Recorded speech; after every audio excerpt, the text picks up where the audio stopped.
Welcome to my channel Shubhra classes. आज हम पढ़ रहे हैं हमारा पर्यावरण का पार्ट नंबर 3 जिसका नाम है अपशिष्ट एवं उसका निस्तारण। प्रश्न 1 से शुरुआत करेंगे। निम्नलिखित प्रश्नों के उत्तर दीजिए। क है अपशिष्ट किसे कहते हैं?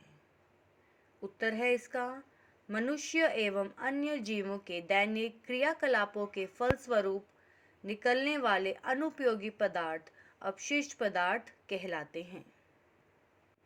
फिर ख है ठोस, द्रव और गैसीय अपशिष्ट में अंतर बताते हुए इसके दो दो उदाहरण लिखिए। उत्तर है ठोस अवस्था में पाए जाने वाले अपशिष्ट पदार्थ ठोस अपशिष्ट कहलाते हैं।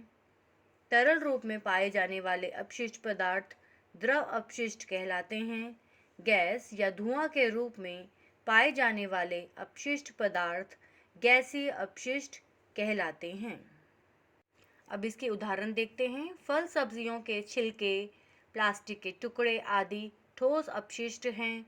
नालियों और सीवर का गंदा पानी, चमड़ा शोधन तथा अन्य उद्योगों से निकलने वाला गंदा और विषैला जल द्रव अपशिष्ट के उदाहरण हैं। वाहनों से निकलने वाला धुआं, कारखानों की चिमनियों से निकलने वाला धुआं गैसीय अपशिष्ट का उदाहरण है। फिर ग है गैसीय अपशिष्ट पदार्थ के स्रोत क्या हैं? उत्तर है गैसीय अपशिष्ट पदार्थ के स्रोत हैं लकड़ी, कोयला, कारखाने, परिवहन के साधन, मरे हुए जीव जंतु, अंगीठी, सिगरेट, बीड़ी आदि। फिर घ है अपशिष्ट संग्रह के दुष्प्रभावों को उदाहरण सहित समझाइए। उत्तर है अपशिष्ट संग्रह पर्यावरण के लिए अत्यंत हानिकारक है। ये मनुष्य के स्वास्थ्य पर बुरा प्रभाव डालते हैं।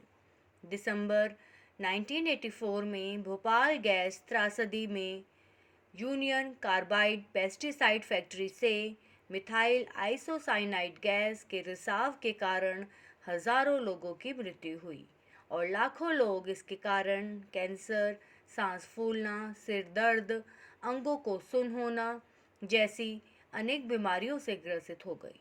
इस घटना के बाद फैक्ट्री से कचरे के रूप में घातक रसायन निकले जिसने आसपास की मिट्टी और जल को प्रभावित किया।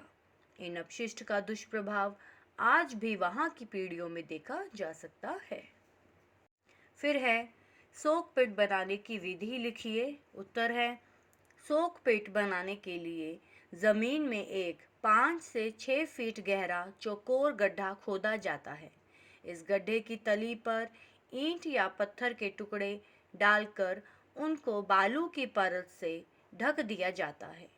इसके बाद इसे नाली द्वारा पानी बहने के स्थान से जोड़ दिया जाता है तथा ऊपर से ढक दिया जाता है।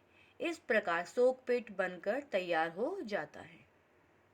फिर है च ई कचरा से आप क्या समझते हैं? उदाहरण सहित लिखिए। उत्तर है ई कचरा से तात्पर्य है इलेक्ट्रॉनिक कचरा जो ऑफिस एवं घरों से निकलता है।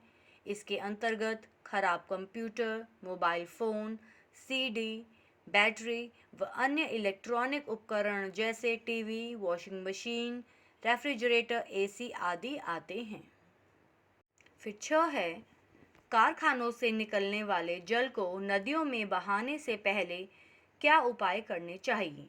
उत्तर है कारखानों से निकले जल को उचित उपचार करने के बाद ही नदियों में बहाना चाहिए जिससे कि नदियों का जल दूषित ना हो।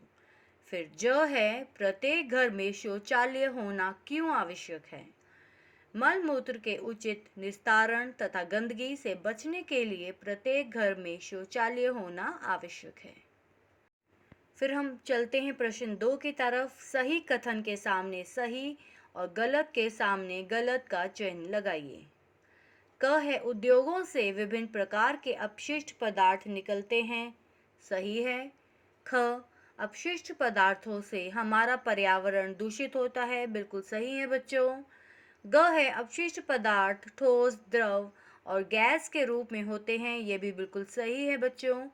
घ घरेलू कूड़े कचरे का निस्तारण आज प्रदूषण की समस्या नहीं है। ये तो बिल्कुल गलत है बच्चों।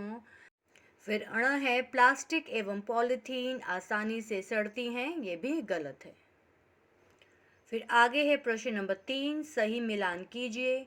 यहाँ पर देख सकते हैं स्तंभ क है और एक तरफ स्तंभ ख है, दोनों को हमें मिलाना है। फर्स्ट है बायोगैस, जैविक अपशिष्ट, कंपोस्ट खाद, फलों सब्जियों के छिलके, सूखी पत्तियाँ, गैसीय अपशिष्ट, धुआं, जल निकास तंत्र में बाधा, पॉलीथीन, अपशिष्टों से पुनः उपयोगी सामान बनाना, पुनः चक्रण। तो बच्चों ये इकाई यहीं ख़त्म होती है। आई होप आपको वीडियो पसंद आया होगा। इसे ज़्यादा से ज़्यादा शेयर कीजिए, लाइक कीजिए और प्लीज़ चैनल को सब्सक्राइब कीजिए। थैंक यू बच्चों।